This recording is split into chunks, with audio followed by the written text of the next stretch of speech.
Biblia inasema Yesu ni yule yule jana, leo na hata milele. Mkono wake haujapungua urefu hata nisiweze kuokoa, wala sikio lake si zito hata nisiweze kusikia. Nguvu zake bado ni zile zile, jina lake bado ni lile lile, mamlaka yake bado ni ile ile, isipokuwa sisi ndio tumebadilika. Na nimekuja na kilio, nimekuja na kauli, nimekuja na kauli mbiu ya kuamsha mioyo yenu ya kwamba saa imefika, nayo ipo, ambapo waabudu halisi watamwabudu Baba katika roho na kweli, na watakapofanya hivyo Mungu ataanza kuponya magonjwa katikati ya ibada. Nimekuja kusema inawezekana hata wewe kupitia huduma yako ya uimbaji miujiza itaanza kutokea maadamu unaposimama kwenye nafasi yako. Tunataka kwenye ibada zetu watu wanapokuja wakutane na Mungu, waimbaji wakisimama waachilie uwezo wa Bwana, wagonjwa wafunguliwe, wenye matumbo wapone, matasa washike mimba. Baada ya uimbaji kuimba na Mungu inawezekana. Nasema inawezekana, inawezekana wakati huu, inawezekana mkono mbele, inawezekana. Maana Yesu ni yule yule, Yesu hajabadilika, Yesu hajabadilika. Nguvu zake bado ni zile zile, na nia yake ya kuwapungua watu bado ni ile ile, na uwezo wake wa kuponya bado ni ule ule. Katika Luka, kama sio Luka ni Mathayo, Luka sura ya 5, maandiko yanasema uwezo wa Bwana ulikuwepo apate kuponya. Uwezo wa Bwana ulikuwepo apate kuponya. Tunachokosea kwenye makanisa yetu, hatuushushi uwezo wa Bwana ndio uwepo kwenye madhabahu na kwenye majengo ya ibada zetu, hatuushushi kwenye nyumba zetu. Maana nyimbo tunazofanya na kitu tunavyofanya hakimkutii Bwana. Achilia huo uweza. Ndio maana ibada zetu ni za kawaida, lakini saa imefika, saa imefika, saa imefika. Wakati umekuja, wakati umefika, wakati umefika. Kanisa la Bwana, tusimame kwenye nafasi yetu, tumuonyeshe Bwana, tumdhihirishe Bwana na uwezo wake na nguvu zake kupitia utumishi aliyoachilia juu ya maisha yetu. Tusipotezee watu muda, watu wanakuja hapa kukutana na Bwana. Hebu tuiachilie nguvu, tuiachilie hiyo neema kwenye maisha ya watu, watu wafunguliwe, watu waokolewe, watu waondolewe kwenye mateso kupitia huduma tutakayokuwa tunafanya, na hii inawezekana. Bwana amenituma, Bwana amenituma, Bwana amenituma, na hiyo nguvu ipo hapa sasa, hiyo nguvu ipo hapa sasa.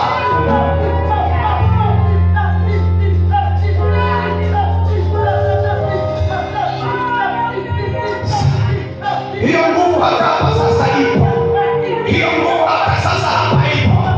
Kama wewe unaumwa, kama wewe unaumwa, kama wewe unaumwa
Ngoja niseme kitu cha mwisho maana muda naona.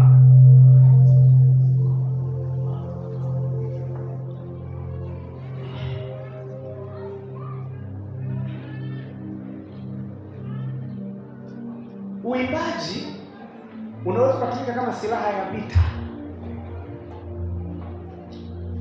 Unaweza kutumika kuleta ushindi vitani. Wote tunajua maisha yetu tuko vitani muda wote. Tunafahamu maombi ni silaha, lakini nataka nikwambie silaha nyingine ni sifa na kuabudu. Katika Nyakati wa Pili sura ya 20 mstari wa 20 hadi wa 29 tunasoma habari ya Yehoshafati alipovamiwa na makabila matatu, Moabu, Amoni na Wameuni. Halafu kwa kujilinganisha na wao ikaonekana haiwezekani jinsi ya kushinda hivyo vita. Wakachanganyikiwa, tunafanya nini? Wakaenda kwa nabii. Bwana akashusha ujumbe. Kwanza akawaambia, hivi vita sio vyenu, hivi vita ni vya Bwana, wala ninyi hamhitaji kupigana. Mtakachofanya, iteni waimbaji wa sauti ya kwanza wanaoweza kuimba vizuri, sauti ya pili, ya tatu na besi, kama walikuwa wanaimba besi kipindi hicho, wapiga drums na nini, muwapange mbele ya jeshi. Mbele ya kivita hiyo. Kama kuna mwanajeshi humu, sidhani kama atanielewa. Wenzenu wana mikuki, wana silaha, alafu nyinyi mnaambiwa weka gitaa pale. Jamani, hii ni wapi? Wewe weka gitaa, weka na drums pale, halafu uko kijana. Hebu shikadii. Haleluya. Haleluya. Mungu akawaambia hamna haja ya kupigana. Mtakachofanya, apatikane tu kiongozi, wale wana wa Asafu, kazi yake awe anawaongoza. Mseme tu, hebu sijana maneno yaliyoleta ushindi. Kwa kuwa Bwana ni mwema, kwa maana fadhili zake ni za milele. Kwa kuwa Bwana ni mwema, kwa maana fadhili zake ni za milele. Kwa kuwa Bwana ni mwema, kwa maana fadhili zake ni za milele. Tuliimba hapo jana, kwa maana fadhili zako zadumu milele na milele. Amina. Wakajifunza hivyo. Unaelewa wote? Sasa wakati wa vita umefika. Basi kwa maana fadhili zako zadumu. Sijui kama walikuwa wamefumba na macho. Milele na milele. Ayarudia tena, kwa maana fadhili zako, kwa maana fadhili zako zadumu milele na milele. Amina. Ayarudia tena, kwa maana fadhili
usiendelee